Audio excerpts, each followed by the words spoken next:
down the equations on your wipe on, wipe off board.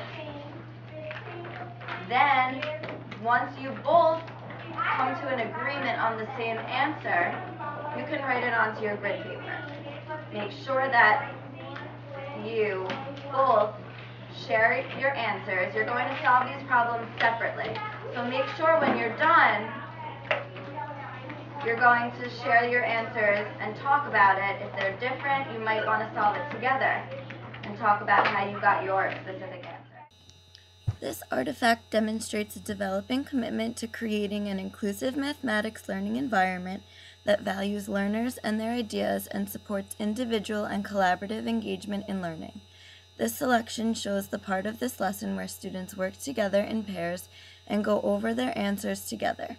They discuss how they got their answers, and they exchange their ideas and methods.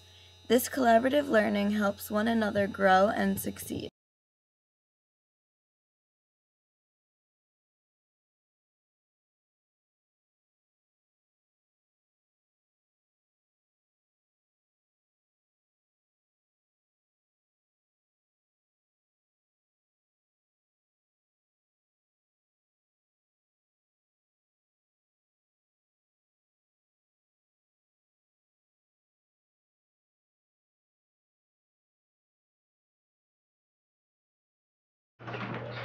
$947 minus 284. 947 minus 284. Try to solve this problem. When you're done, raise your hand, and Kennedy will call on one person to solve this problem. Or I can if you don't want to.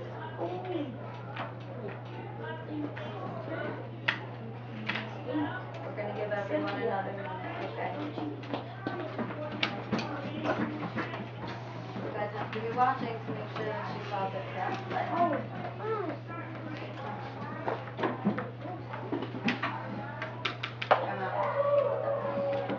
You still press hard.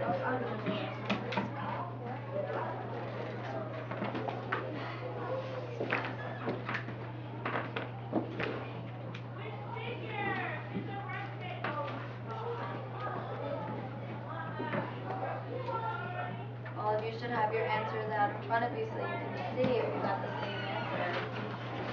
I'm not ready. Okay. So now step back, step away. Cynthia, tell everybody what your answer is. Would you like to tell everybody how you got your answer? Speak loud and face everyone. Jeremiah, thank you so much.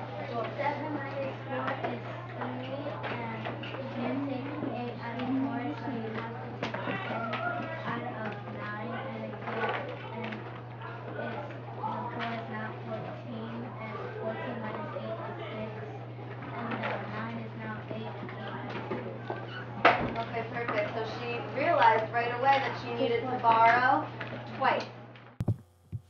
This artifact demonstrates a developing capacity to use relevant and meaningful contexts for connecting mathematics concepts and engaging learners in important cross-disciplinary skills, such as communication and collaboration. In this selection, one student is called up to write the question that he or she had created and solved, and then another student is called up to solve that problem and explain how he or she found it.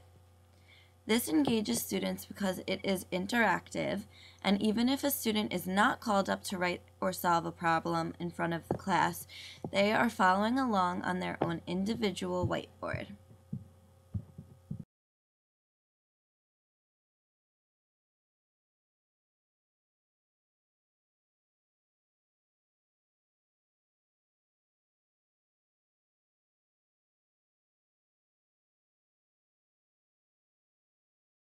There are 12 birds in a tree. 7 birds fly away. How many birds are left? This artifact demonstrates working knowledge of the central concepts and diverse ways of knowing and doing mathematics. There are so many ways that math can be involved in the real world, and this problem incorporates a real-life situation and math together.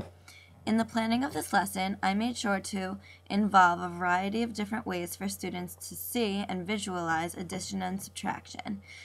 This particular class loves math to be put into scenarios. Usually I incorporate a student's name into a sentence to connect the math to an even greater extent. In this particular sentence, I involved birds in the sky, which all students are very familiar with.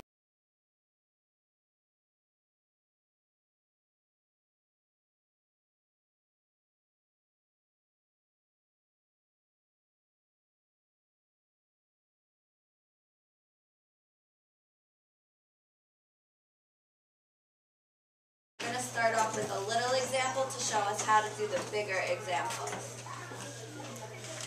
And explain what you're doing. You can't take 7 out of 2. Tell everybody, speak loud and clear.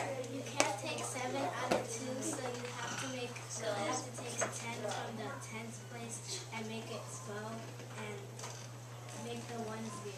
Right. So we use regrouping to solve this problem.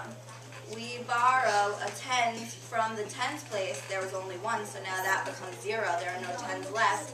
And we add it to the ones place. And that becomes 12. So 12 minus 7, it's the same exact issue we had before, but what is it? 5. Did everybody get 5? Yes. Okay, good job. Thank you so much. We're going to do another problem. Yes, Aaron? I do like 6 plus 6 is 12, and then 5 plus 5 is 10, so then... This video clip demonstrates the objective, that is, where students have the learning capacity to build exploration into the learning experience that allows students to take charge of their learning and make sense of mathematics in their own way. This video clip illustrates how 2 students answer one question. They both arrive at the same answer, but they both have 2 different ways of getting there. Many classroom discussions are led in this manner, where students raise their hand and they discuss how they arrived at their answer and if it's correct, if it's incorrect, and how it differentiates from other ways of getting there.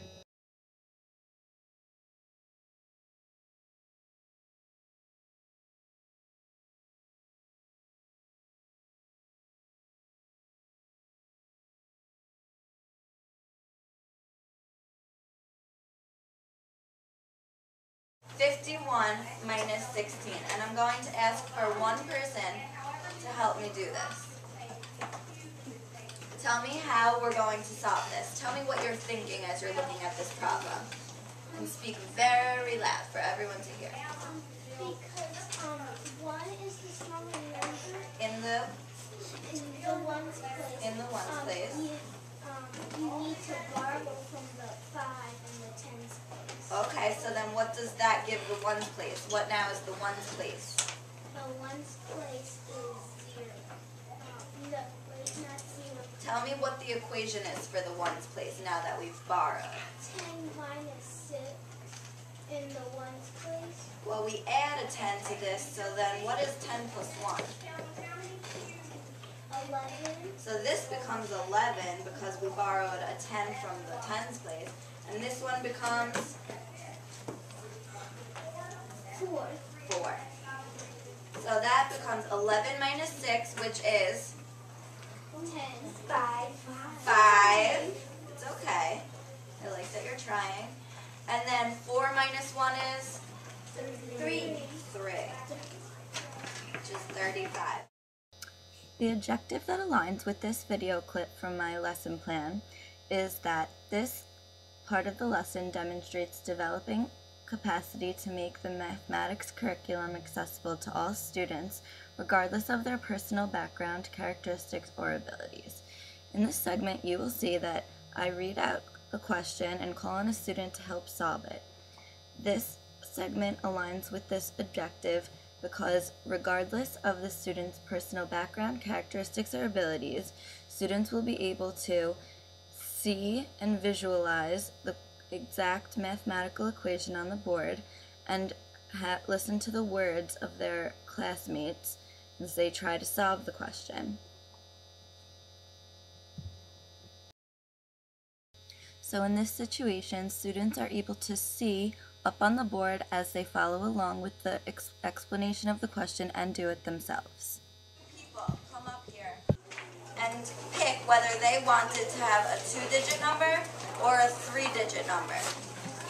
Today I'm going to do the picking just because it makes it a little bit easier, and we started a little bit late today. So I'm going to call 2 people up. If it's a 3-digit number, you're going to spin once, stop it, get the number. Spin twice, stop it, get the number. Spin 3 times, stop it, get the number. This illustrates the professional objective, which is it demonstrates a developing capacity to reflect on her practice and continually evaluate the effects of her choices and actions. The spinners were actually a really great activity in a prior lesson that I had created. However, the spinner on the smartboard is not always so reliable, and in fact, for this specific lesson, it obviously didn't work. So instead, I had to improvise, and instead of using the spinners on the smartboard before using their own personal spinners, I just had them go straight to the personal spinners and work from there. The lesson plan was still very effective. However, I was disappointed, as well as the students were disappointed, that the smartboard was unable to deliver what was supposed to be made.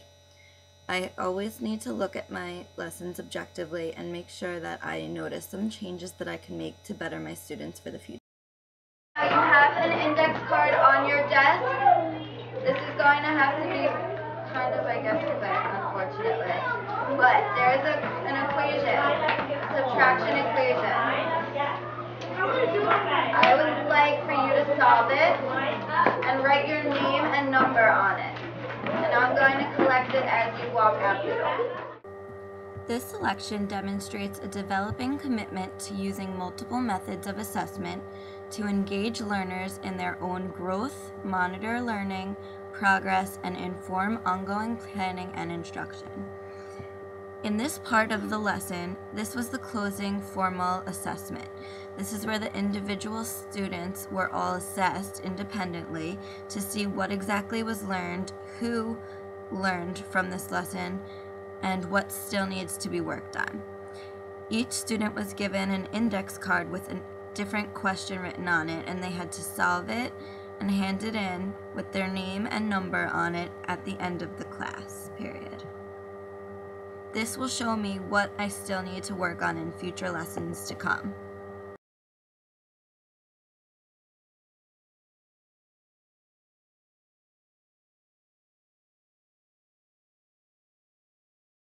Is regrouping. Who can tell me what exactly regrouping is? Yes.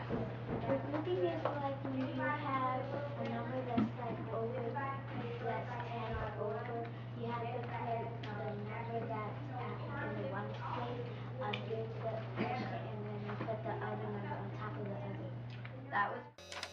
This segment demonstrates the developing capacity to orchestrate discourse and use effective questioning strategies to uncover, encourage, and extend students' mathematical ideas. In this video clip, instead of just telling my students what exactly regrouping is, I asked them a question and had them put it in their own words to explain to me and the class what regrouping is. When students help each other and phrase definitions and sentences in their own way, this may help students see better on an eye-to-eye level, and what students say to each other may be even more effective than what teachers say to the class.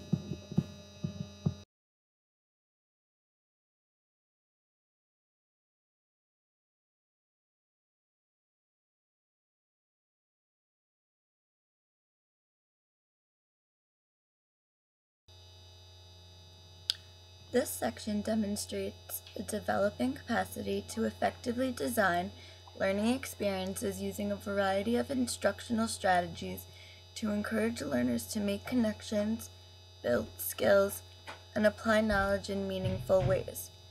In this activity, students were told to label their ones, tens, and hundreds column, which we've been doing for days prior, and they were able to align each column up to make it easier for their learning and understanding. The students were very successful when aligning their columns up in this fashion. Here is an example of one student's work that demonstrates how exactly they effectively used each column.